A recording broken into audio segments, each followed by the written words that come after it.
Coming up next on the Wet Fly Swing podcast. Tips that have a section of floating and a section of sinking T. Those are called mow tips. Those will come up by some steelhead guides, and I'm sure you know in Pacific Northwest, Ed Ward, Scott O'Donnell, Michael McEwen. Those three guys were doing this themselves. They were chopping bits of line up and splicing bits of T on and creating their own versions, and then said to Jim, "Hey, can you just make these for us so we don't have to chop everything up and splice them?" Jim said, "Sure." That was Simon Gawesworth with the story behind the creation of the mow tip. Steelhead and trout tips, the steelhead school, and one of the great mentors in fly fishing today on The Swing. Welcome to the Wet Fly Swing Fly Fishing Show, where you discover tips, tricks, and tools from the leading names in fly fishing today. Hey, how's it going today? Thanks for stopping by the show. We've got the big, huge Skeena Steelhead Space School going on right now at the Skeena Spey Lodge with Brian Niska. This is going to be a big event. We're giving away one giant trip right now. You can win that trip, plus a huge gear pack, rods, reels, lines, everything to get you geared up for your next excursion on the water. You can check out right now, wetflyswing.com/giveaway. And you can enter to win. And also, if you are just so stoked you want to get right in and just grab a slot for this trip, we've got a limited number of paid slots, and you can actually grab those right now. wetflyswing.com/school. Check it out right now. Enter your name, and we'll get back to you. Before we get started, let's hear from our sponsor. Angler's Coffee roasts a full range of coffee with one goal in mind, delivering excellent coffee to every single angler. With a blend for every taste, a dry dropper on the go tea bag option, and a roast sampler, you know Joe at Anglers has you covered. You can head over to wetflyswing.com/anglers right now to support a sustainable company with unsurpassed taste. That's Anglers, ANGLERS. Simon Gawesworth is back on the podcast today to drop some spey knowledge bombs all day long. You're going to discover which spey line and tip you need for trout and steelhead this year. We find out what Simon's schools look like. He digs into that and shares a little insight there. And we get the rundown on what event you can find Simon at this year. He's got a bunch of stuff going. It's amazing. This guy is like, he's kind of like Superman.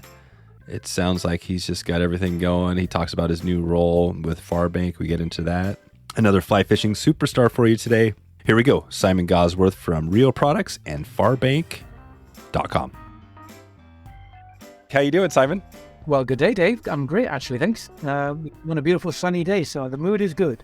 Amazing. Yeah, it's good to have you back on here. I was just looking. This is crazy to think about this, but episode 9, you were gracious enough to come on when we first started, and now we're like over 450 episodes. Are you kidding me?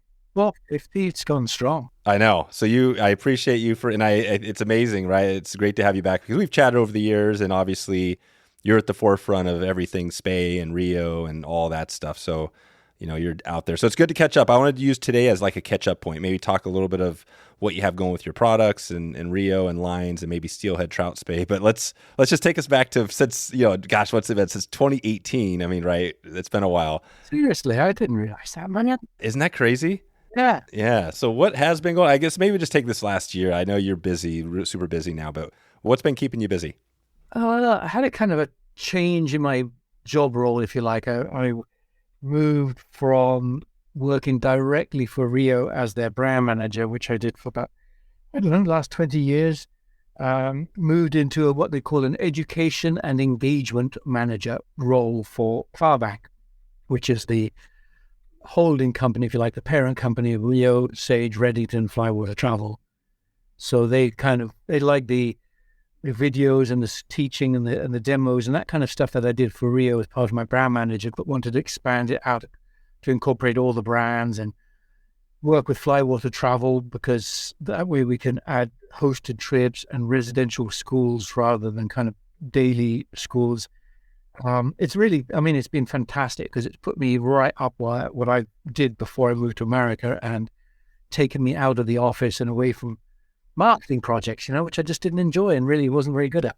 Yeah, that's right. So you got a little bit out of the marketing and into the out doing events and travel and kind of, what would you describe that? Because I know you're doing some stuff in I I think with Big Sky, I think you do have a trout spay thing coming there, and I've heard about some of these cool things you have going. Is that kind of what it is now? You're just out doing more of these trips? Or are you actually doing multi-day trips, or is it more like single-day clinics and stuff? It's more of a multi thing. When I got this role, and it was kind of hadn't been a position at Farbank before, so it was really mine to run with, and so the gist of the schools that you're talking about are, we put on a 4-day residential school that is based on the format of the schools I had in England. So teaching rather than guiding, complete teaching. And so there's casting days and knots and learning about gear, learning about bugs, where it's on a trout school, learning about how to fish a river, all the techniques, and usually finishing off with a day or 2 days guided fishing to put into practice everything learned. So they are residential, and that's why it works pretty well through Flywater Travel, because they have a number of lodges that they work with, and so we partner with those lodges and put together these programs, and they've been really, really good. It's been so good to be getting out on the water teaching it. Right. That's it. That's what's cool about Flywater, and we've had an episode where we chatted on that and we dug into that, and it's cool because they're all over the place. Where is Flywater? I know they've got lodges and connections. Are you focusing more North America, or are you doing some stuff outside of it? The schools are definitely all North America, mostly US. I got this one school in BC in August, a space school, up with a friend of ours, Brian Niska, but most of them are in the US itself, except the hosted trips. So I also do a few hosted trips that just let's go along and try and limit the number of anglers to the number of days we have fishing. So if we have a 6-day trip, I take 6 anglers and I fish with each angler for a day and help them with their casting and tell silly stories and just kind of be part of the thing. So those ones tend to be out of the US. There's an Argentina in January, and I'll be in Mexico next week, and Alaska in June, and Iceland in July, and those are all hosted trips rather than schools. Oh, gotcha, hosted. Yeah, so you're there you're a host, so that you're kind of hanging. You're not doing as much fishing as you might be doing if you're on your doing some other type of trip. Yeah, exactly. It's nice because I get that interaction that I like. I like teaching or working with people and being with people, and then I get to fish behind them. If I'm fishing with somebody for a day, then I can get to fish behind them and watch them and try different techniques. And they've been really just so much fun. Yeah, that's cool. No, I think this is great, and that's one of the things we have going. We've, since we talked to you, or at least on the podcast, over the years, we've built a little bit of a travel program, and it's been fun because it's just been a way to connect with our listeners more.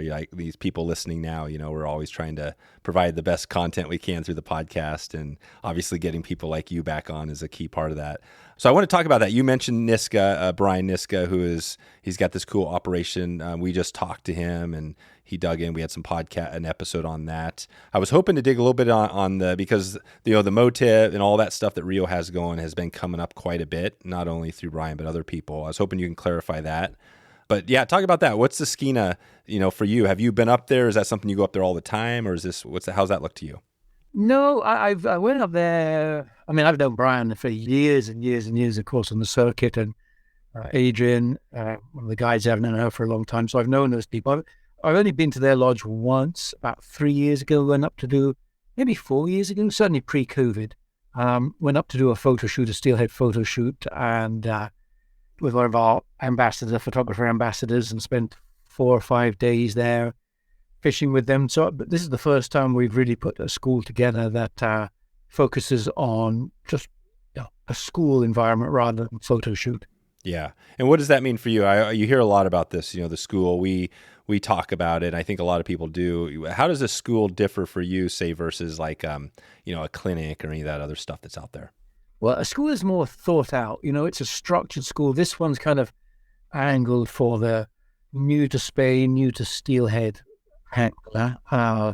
It's planned out. There's morning lectures and there's evening lectures, and there's sort of 2 days of casting, and there's knots. So people learn how to tie the knots. We have tackle lectures, so people will learn about the mow tips and versa leaders and replacement tips. They'll learn Skagits and Scandis. They'll learn about rod actions and what they're suitable for, and what leaders cast and turn over flies. So it's a very structured process rather than just going out fishing with somebody, where that's an unstructured lesson where you kind of add prompts and tips here and then.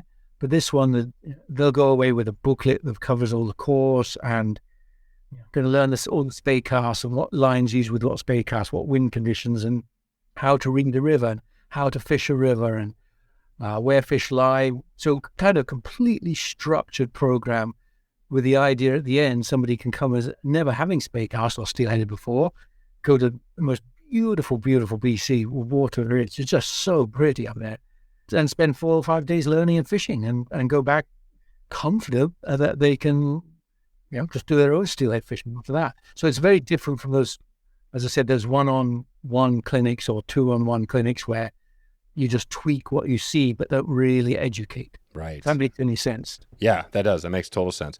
What do you remember about the Brian's Lodge up there? Is there anything that sticks out? Oh, God, it's stunning. It's just beautiful. They have such an incredibly good chef. I love their little, they got a little pool table there to shoot some pool in the evenings. We won't be this time because we'll be doing lectures. That's right. No pool. There's not going to be enough time they have golf too, right? Or they have their time.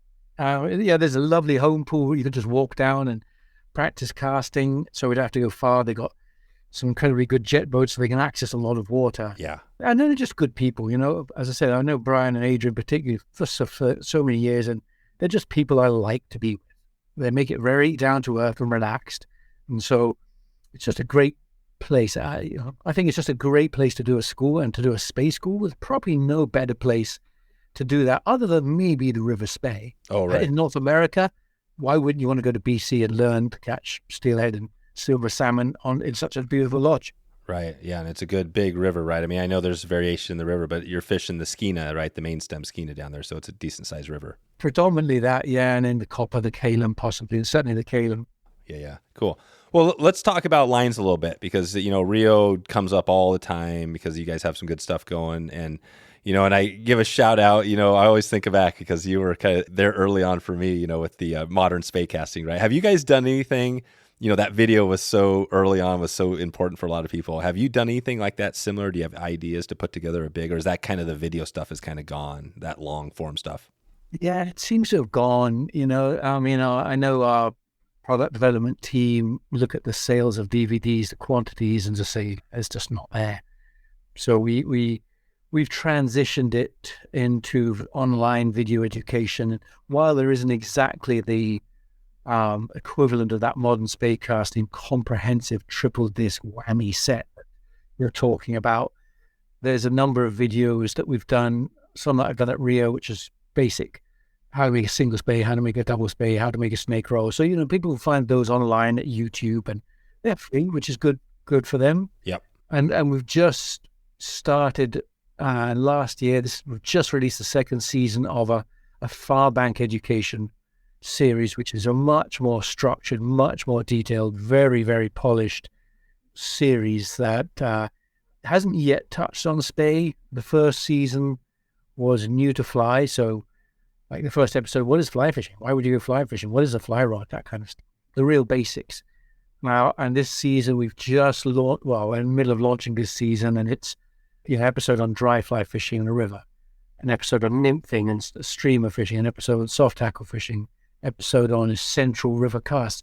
So more detailed kind of 201 educational things, but again, not touching on spey. Yep. And right now we're writing the script for season 3, and that's where we start to get into a bit of trout spey, but not the two-handed salmon spey, steelhead spey, but trout spey. So that will evolve, and they're a bit more comprehensive. They're half an hour intensive lessons that will, again, they're free, they're good. They're on YouTube, which is good. Yep. Where could they track those down? Those are on YouTube. There's a channel called Far Bank, which is just our head company. They have a YouTube channel, and those episodes are on Far Bank, YouTube Far Bank channel.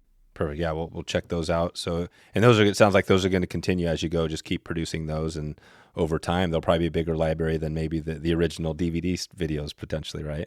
There ultimately will, right? Because it's we're planning on shooting 6 or 7 episodes a year, and my episode list goes on for at least 6 or 7 years of covering everything, because I want to cover things in there like a bonefish episode for people going to bonefish, a tarpon episode, a striper episode, a spey, steelhead, salmon, pike, perch, episodes of most things people can chase with a fly. So there's a lot of longevity in this thing, that I like the sound of. So yeah, I think it's going to go down really well. But again, if anyone's listening to this and is interested, I'd love to get some feedback whether they think this is a good format or not a good format, because it's a completely different format than anything we've done before. Oh, great. Well, I'll definitely check it out, and we'll definitely send people your way and have, should they just reach out to you by email or call you or something like that? How do they get a hold of you? They can ping me on social, like on Instagram or Facebook, or they can put comments. I do check the Farbank YouTube comments, so they can just say on there, hey, pretty cool, or what an idiot, what are you doing with that haircut? Right. Don't put a wig on. Right. That's right. Whatever they want to say. Cool. And what's your social? What's your on Instagram? It's the Simon Gawesworth. Yeah. Simon Gawesworth. Gotcha. Okay. So this is good. So let's dig into a little bit on the lines just so we could talk. And we're talking steel. We'll start with steelhead, and then we'll get into some trout maybe if we have time. But so we're heading out there, and I was just talking to somebody about rods, and we were talking about like the Echo Spey. Everybody's got a great Spey rod out there. But what do you think? What would be the rod for the Skeena? What is the, going up there? What are you going to be bringing, like length and weight? I think for steelhead, you're not going to do badly with something like an 8 weight or a 7 weight, depending on water height. 9 weight's a bit overkill, especially in the summer fisheries, which we'll be doing in August. Maybe in big water, October, November, where there's some rain and the rivers are big and you're going to throw heavy flies and sink tips. So a longer, stouter stick is going to be good. But I think a 7 or an 8 is really the go-to. And that's probably all I'm going to be taking up there, 7s and 8s. Okay. 7s, 8, and like probably a 12.5 foot or somewhere in that range. Yeah, that's a nice size. It's short enough and light enough that it's going to be just comfortable to use, not tiring. It's not going to be overweight or unbalanced. It's just a very perfectly balanced. That's good.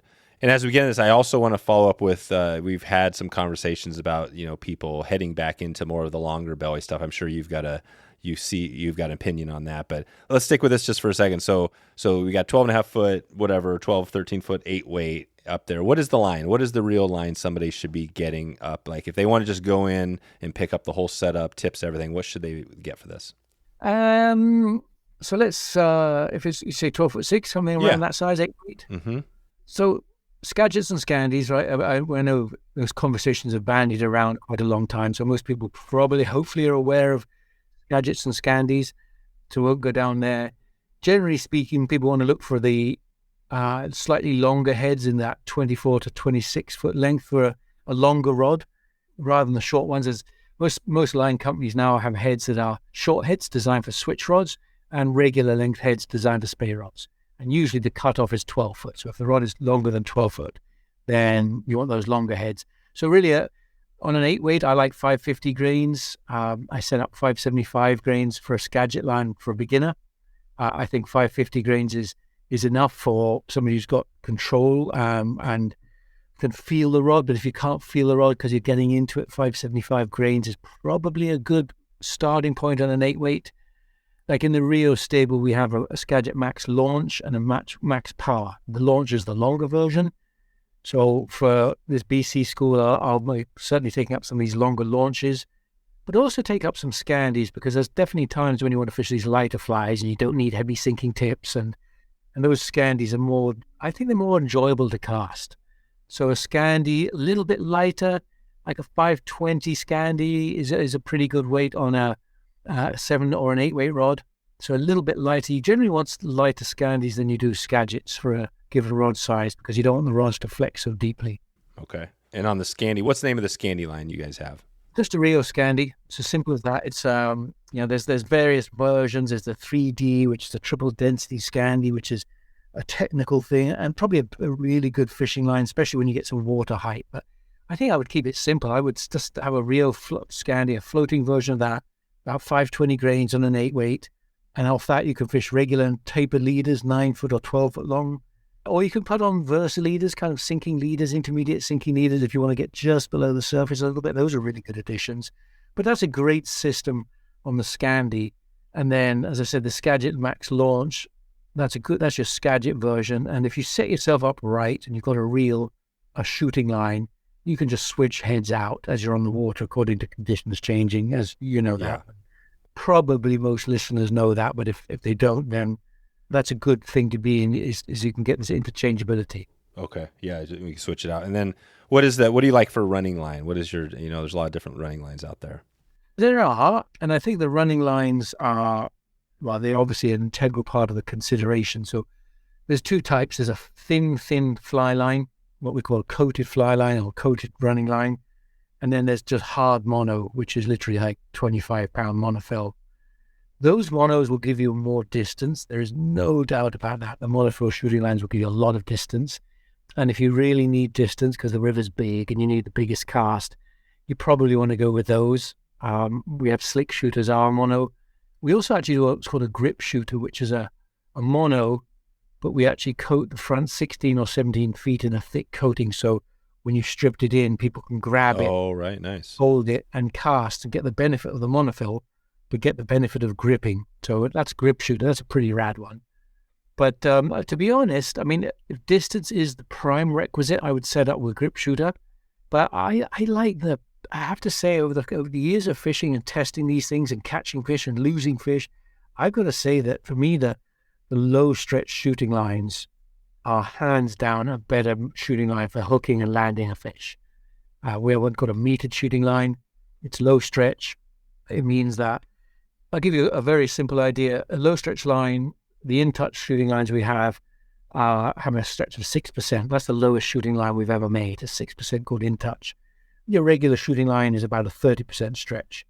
What that means is if you have 100 foot of it out, you can pull 6 feet before it stops stretching, or you can pull 30 feet. So when you've made a long cast and you try and set the hook and you've got a lot of bunginess in it, you just don't drive the hook home as firmly as you do with a low stretch line. So for me, my catch rate has gone up so exponentially just by going to a low stretch line that I'll sacrifice 10 or 15 feet of distance for the hookup rate increase. There you go. So you don't have to always, you're not out, even though you're the greatest, Simon Gawesworth, you're not always bombing out huge casts out there.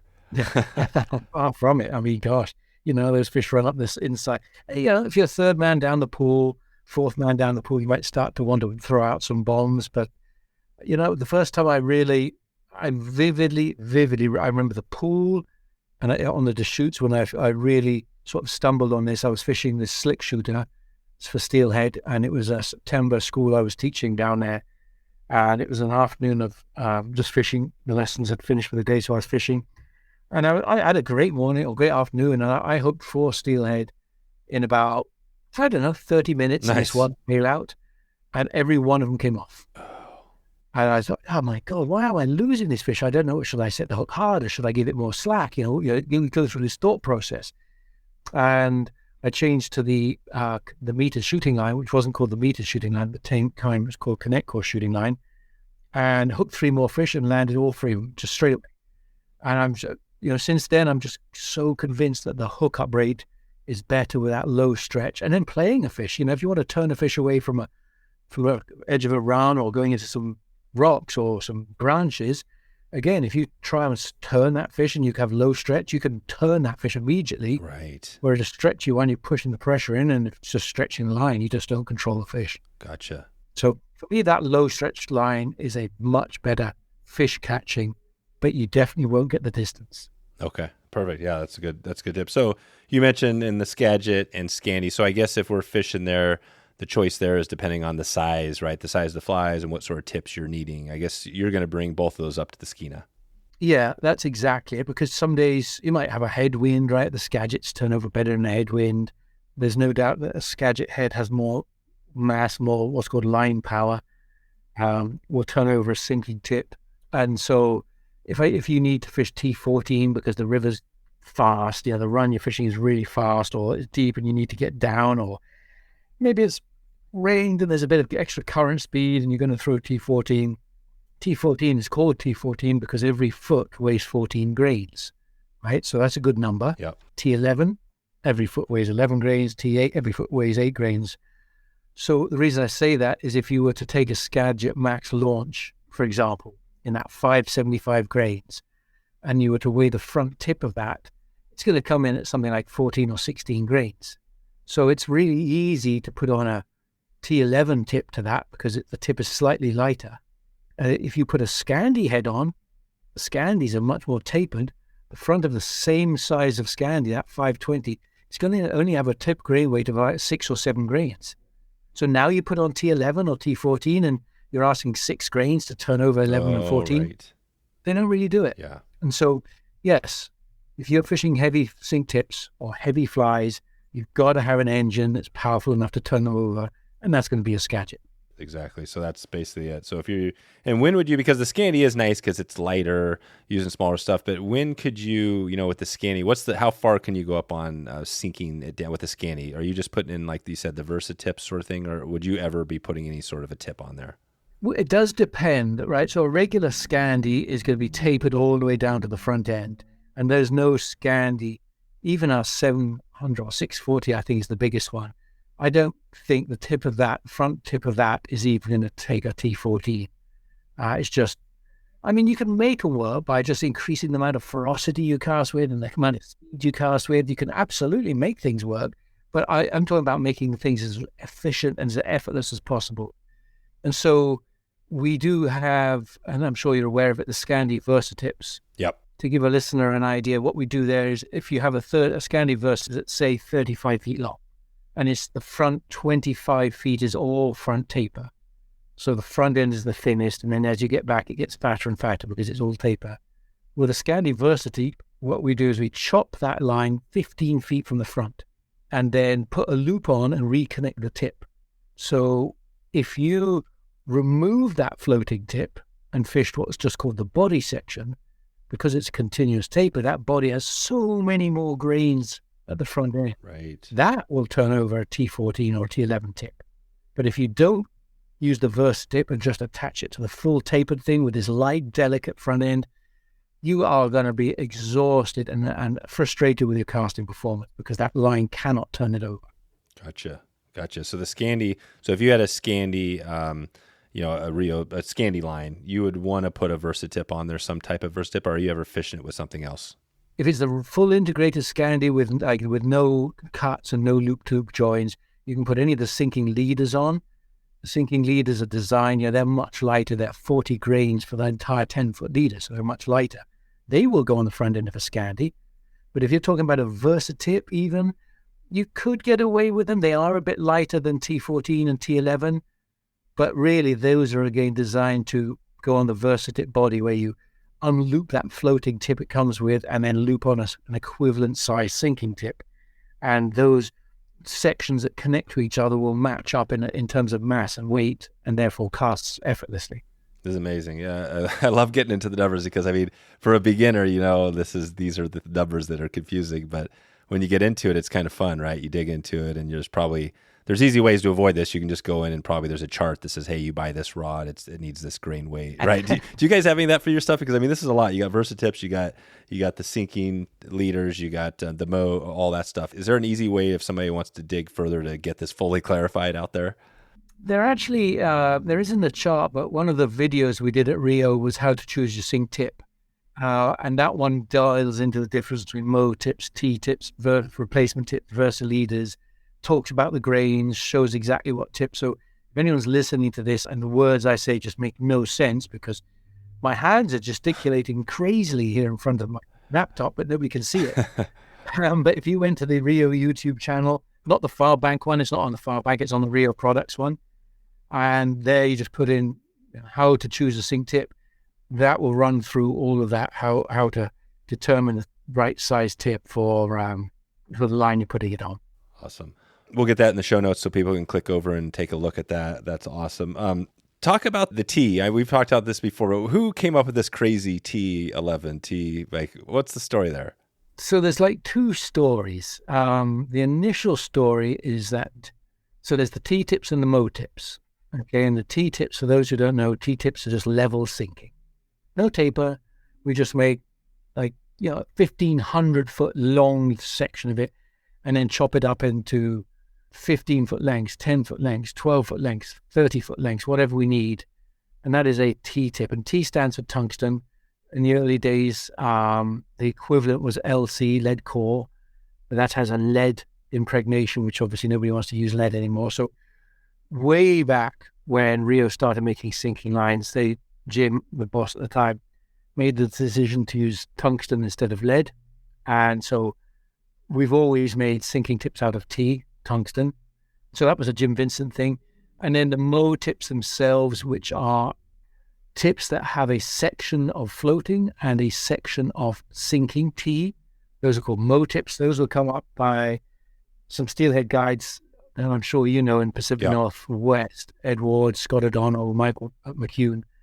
Those three guys were doing this themselves. They were chopping bits of line up and splicing bits of T on and creating their own versions, and then said to Jim, hey, can you just make these for us so we don't have to chop everything up and splice them? Jim said, sure. There you go. So that's it. And so, yeah. And so the mow tips, you hear a lot about that. That probably is the thing out there you hear, it seems like the most. And why do you think those are so good? We've talked about a few things, but I guess the mow tips are perfect for, like you're saying, the Skagit stuff you got going on. That can turn over. Or talk about that. Where would you be using these mow tips and where wouldn't you? Yeah, the mow tips are, again, you did right. You hit the nail on the head with that. They're a level sinking material that weighs whatever weight it is, 14 grains a foot, T11, 11 grains a foot. So the mows will have this T on the front end, and those are pretty powerful. So those are really, really good on Skagits, which are powerful heads. If you put those on Scandis, the Scandis tend not really to have the balls to be able to throw them and turn them over. So they do need to go on a Skagit. And essentially, because they're so powerful, if you put on a small, lightweight, I don't know, a Hairy Mary, for example, a little salmon fly on there, there's so much weight in those sink tips that when you make a good cast, it'll turn over with so much speed, it'll kick and lash and present very poorly on the water. Well, they're not good for small flies. They're good for heavy flies or big flies. Yep, flipping it up. So, and the lengthwise, you said like the 5, talk about the different types of mow tips. And, you hear about the 5 and 5, the T11. What would you be using up on the Skeena, and then what's the most popular?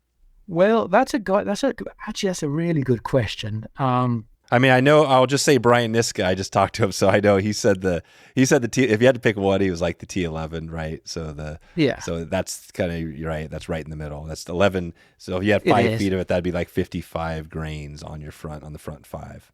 Well, that's just the sinking section. Yeah. If you had a 5 and 5, right, then you got the 5 foot of floating as well attached to it. So more like 110. So it's interesting, right? It's interesting and confusing. The reason Brian says T11 is that the T11 and medium mows is a perfect balance to any Skagit head between 575 grains and 475 grains. That is just that the mass of the Skagit and the mass of the mow tips are pretty equal, so they'll cast well. Above 575 grains, you need T14 really as a match. Gotcha. Below 475, you need T8 as a match. So there's the size of the family, which is dictated by the size of the Skagit. Yeah, it's confusing as all hell. I never. Makes sense. And then within that are the length of the mows. You say the 5 and 5, and what that refers to is 5 feet of floating and 5 feet of sinking. And that is probably, I would argue, between the 10 foot of sinking or the 5 and 5 would be the most used tips of them all. Right. What else is there in the line?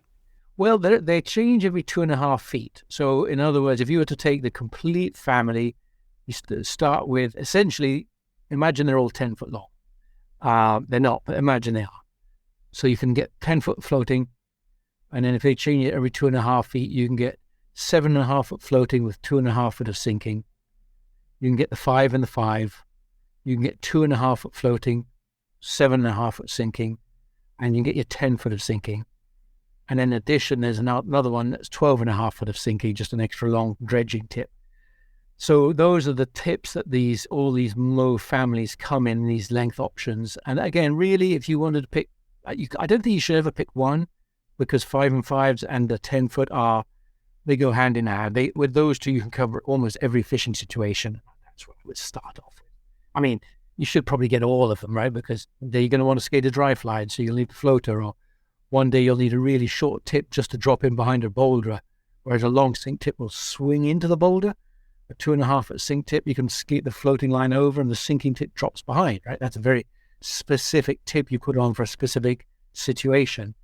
Probably you should get the entire kit. Of course, I'd say that working for the manufacturer. Of course. But if you don't want to get it, 5 and 5 and the 10 foot's ideal. Yeah, is ideal. Okay, perfect. So So that's a little bit on spay, and we talked a little steelhead. What is, I know the trout spay thing. How does that look for you out there? Do you see the trout spay? Are you doing more trout spay? I mean, steelhead numbers have been kind of up and down, so you have that. But do you see trout spay kind of growing pretty good out with what you have going? Oh gosh, yeah, trout spay's gone crazy. It's in terms of the conversations about it, and people who are interested in learning about it. The number of questions and emails and stuff I get on social, people asking about it, are heavily skewed to trout spay at the moment. And it's, as you alluded to, right? It's the steelhead runs and the salmon runs are declining, unfortunately, and people love the spay casting aspect. And now that there are 1-weight and 2-weight trout spay outfits, outfits that are light enough to match the size of fish you're catching, they are fabulous little tools. You can do all a spay game, you can do a swinging game, but now you've got a 1-weight or a 2-weight. It's fantastic in a way. I mean, it wasn't that long ago where the lightest one made was a 4-weight, and I was drooling over the 4-weight. That was my summer steelhead rod. I would take that out of the South Fork of the Snake. I'd take it to Missouri and Montana and swing with those. But now that's completely overkill for the trout. Yeah, right, 4-weight. And what was the length on that rod? That was 11.3 or 11.6. I can't remember what it was, that old one. Where's the transition as you got the 2-handed rod down to single hand spay, right? Is there some length? Not really. I mean, there's companies out there. I've seen 10-foot 3-inch 2-handed trout spay / switch rods, 10-foot 6. Those ones are 2-handed, and equally I've seen 10-foot single-handed rods. And really, I think it's going to boil down to the fact that as you get those longer sticks, it's harder with the wrist on a single hand to turn over the length of that lever, right? There's a lot of leverage against you. So a comfortable leverage length, I think, is 9 foot. You can handle 9'6". You can handle 10 foot if you start hauling in what they call the turbo spays. Yeah. That takes a lot of the energy out of the wrist and that effort and load off the wrist. But if you don't do that, those 10 foot and 10-foot 6-inch single-handed rods become a chore. And really, you probably should be stepping up to a 2-handed rod there. A 2-handed. Okay. And then what about on the lines for the trout spay as you get into the 4, 3, 2, whatever? Do you guys have a similar lineup to what would somebody be getting for line there? There's similar families, right? There's the Skagit type, which is good for your streamer fishing and your fall stuff with sinking tips. And then there's the Scandi type, which is my drug. My favorite way of all spay fishing at the moment is fishing a team of little soft hackles. Oh, yeah. On a Scandi head with an intermediate tip on and just swinging them down a run. I mean, I love that tug and I like that spay casting game. So more in that case would be Scandis because flies are so small. They don't need the Skagit. And then you put on a tapered intermediate sinking leader or tip rather than a mow tip because, again, that mow tip will land too heavily for the big flies. So, but again, if you're doing it all, you're fishing soft tackles and small nymphs and then you're going to fish big streamers, then you probably should have the Scandi head and the Skagit head and just switch them out as you change your techniques and make them work. How does it compare when you're out there fishing, the Skagit versus the Scandi on just casting? Let's just say you're on the Deschutes or the Skeena. Well, let's just keep it on the Skeena. If you're swinging out there, do they swing differently? I know there's different things we're talking about here, but just overall, it seems like the Scandi is that lighter line. If you have the right setup, the right weight and all that, are they similar? Or are you going to get the similar productivity? I mean, there's a couple of really good observations on that. One of them is that the short, blunt nature of a Skagit head plus equivalent mow tip means that some of the, and if we're talking about the casting, some of the airborne anchor casts like the single spay and snake roll, they lash a little bit aggressively when the line's in the air. Those lines need a waterborne anchor, sort of a double spay or a snap tee or a snake poke or something like that. They perform much better with a waterborne anchor style of cast. But other than that, in terms of fishing, they don't fish hugely different. The Skagit is shorter but fatter, so there's definitely more prone if it's a floating one to get blown around by a strong wind or get hit by a strong current. Scandis are tapered and they have a slightly slower swing. But again, you can negate that by having intermediate or sinking sections to get under the current, and both Scandis and Skagits come in that. What I think is perhaps the most useful analogy on that is and I'm sure you're aware, is the rule of adding free to the trout spay to get the equivalent one-handed rod. A lot of people miss that, and again, taking the 2-weight trout spey, which is my favorite outfit of all. That's the one I'll fish till the cows come home. Little 2-weight trout spey. If you add 3 to that, makes 5. So it's the same line weight as a 5-weight one-handed rod. Yeah. And so that's an important thing to note, because if people get into that trout spey world and they're fishing a single-handed 5-weight, I've taught an awful lot of people who've bought a 5-weight trout spey rod and think the 5 is a 5, which makes sense, right? Yeah, because it does. terminology is the same, but it's not. They're just a completely different standard. That 5-weight trout spey is the same as an 8 or a 9-weight one-handed, so it's complete overkill for any trout you're likely to catch. Yeah, it is. Yeah, and I think we might have talked about that last time we chatted, just on the different, schools. Well, it's not even schools of thought. There's different industry standards, right? The two. Remind us again on that. There's a couple of different. Like, do you see this ever coming together? No. And that's because why? It's just been around. It's too long. They're too different, or how? Why is that? Well, so the simple answer to that is that a single-handed rod, the Aftermath standard, is based on a 30-foot length of line. A 5-weight should weigh 140 grains at 30 feet. And I asked Tom Dorsey this one years ago when I was working at Thomas & Thomas back in the late 90s. I asked him, he was the rod designer there. I said, how? You can't base a two-handed rod on 30 feet, right? Because nobody casts 30 feet with a 15-foot rod. You're going to cast a lot more than that. I said, what do you base it on? And he said, oh, no, you base it on 60 feet. So if you had 60 feet of a 5-weight, it's obviously going to weigh more than 30 feet of a 5-weight. So that's how the spey rods were built out, based on this 60 feet of length. And then when standards came together, I think what happened is somebody weighed 60 feet of double taper 5 and said, or 6 or whatever the line size was, and say, well, 30 feet weighs 140 grains, but the 60 feet, which weigh, it doesn't, but for the sake of simple math, 280 grains. So we should say a 5-weight rod, two-handed, needs 280 grains to load it, and one-handed needs 140 grains to load it. Does that make sense? Sort of? Yeah. So, and when they set the standards up, they based it on some kind of formula like that. That's why they can never be crossover and become one. Right. Even though the majority of heads we fish these days on trout spey rods are less than 30 feet long. Right. So we've come back. We've actually come back. Yeah, so we've come back. That's interesting. But yeah, that makes sense.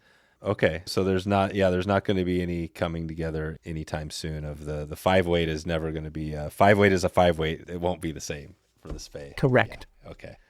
Cool. Well, this is good. I think we have a little bit of an update there. I mean, when you look at, maybe let's just talk quickly here on casting, because that's something that you're obviously an expert in, and the spey cast is a challenge for some people. Yeah. When you look at this, you're going to be on the river with people, you see them at these clinics and stuff.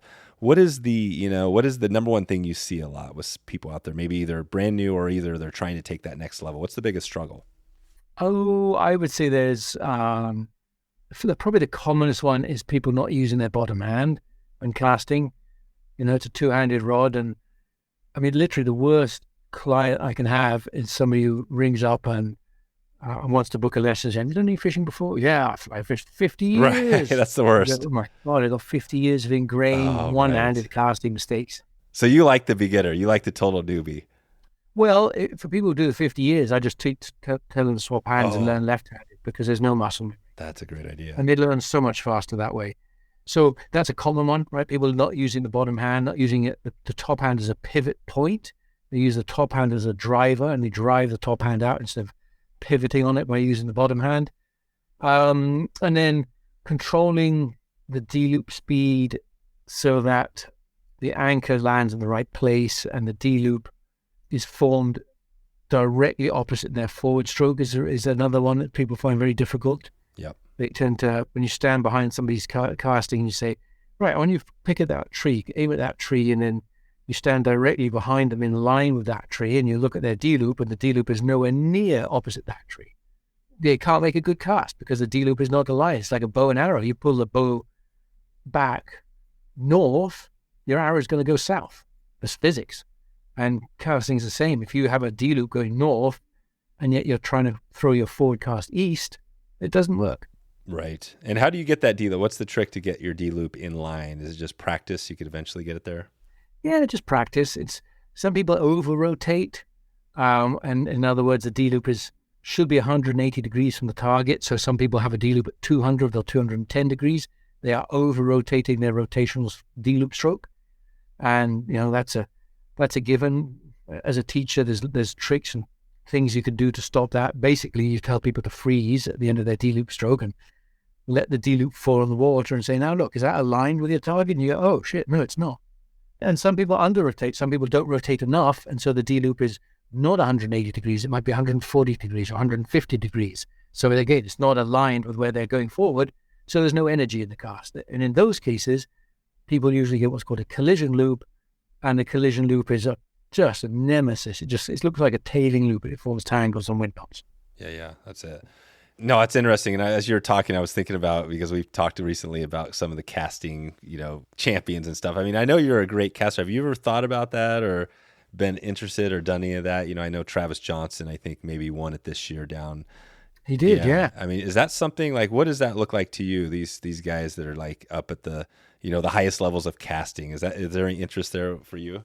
Yeah, I mean, there is. I love casting, so I'm always seeking to become a better caster. And, I watched Travis, and I've been to the Spey Rammer a number of times, and I love watching those experts and when the Irish and Scots come across and the Scandinavians come across and the Japanese. There's this great international event, and Travis is usually up there in the top 1, 2, or 3. It's just fantastic. He's such a great caster and a great technician.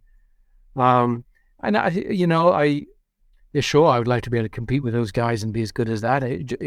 And anybody can, right? Anybody can do it. You just got to have the time to practice. Yeah, that's the thing. Is that what it takes? Like, how is Travis, he's done, is it just literally, I mean, the guy is just, it's just effort. Same thing. It's just like the Michael Jordan thing. If you practice more than everybody else, you're going to be the greatest.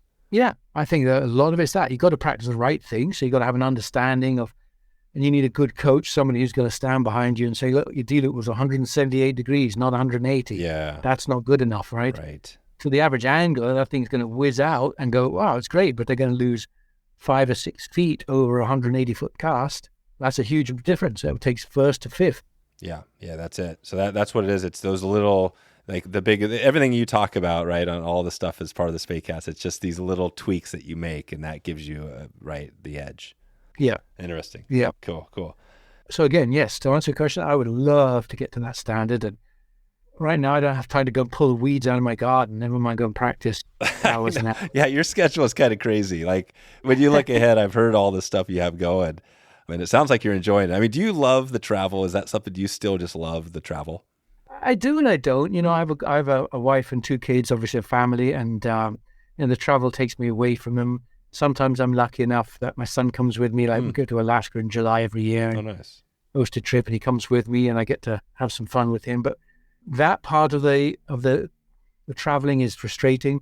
But I love traveling. I like not so much the traveling. I like being in new destinations, meeting new people, new cultures, and eating new foods, and trying to learn some of the new language, and looking at some of the local architecture and cultures that I absolutely enjoy all of that. And I'm lucky enough that my job allows me to go and experience some of these things with the fishing.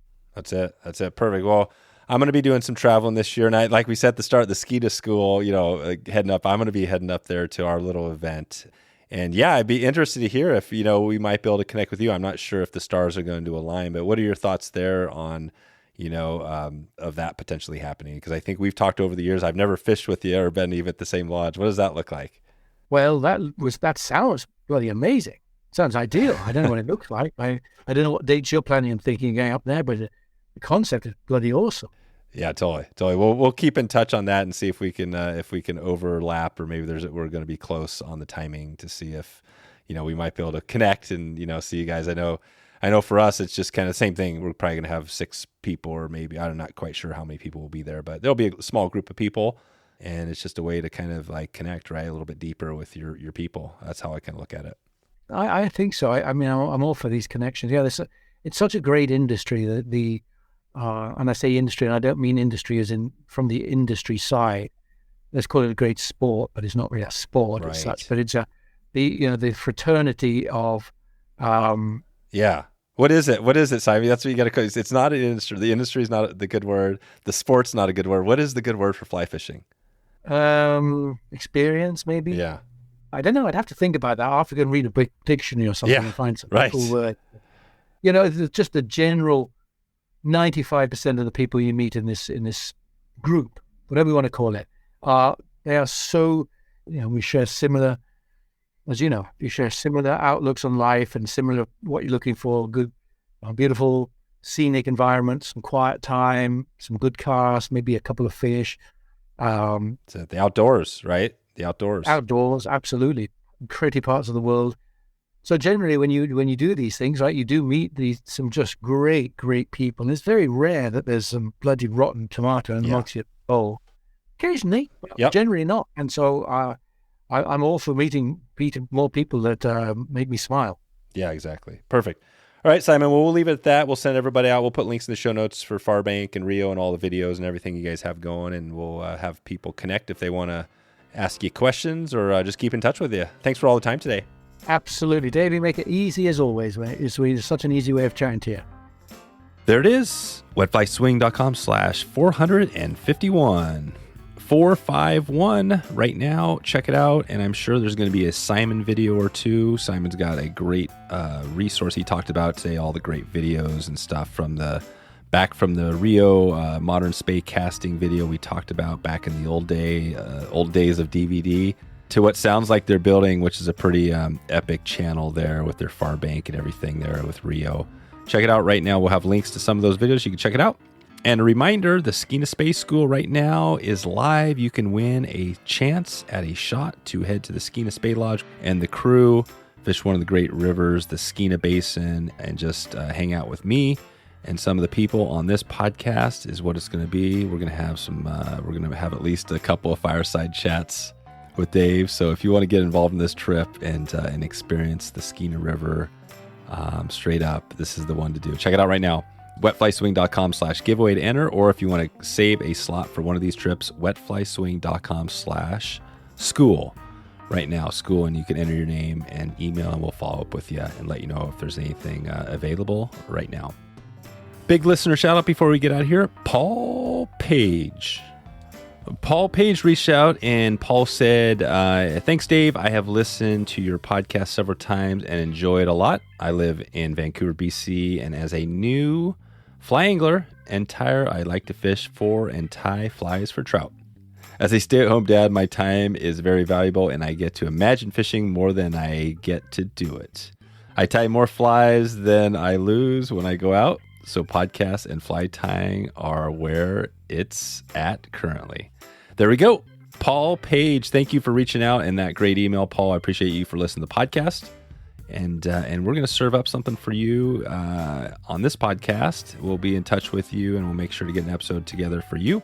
If you want to get a shout out, if you're listening right now and want to get a shout out on this podcast, reach out to me, Dave at wetflyswing.com anytime, and let me know what you have going.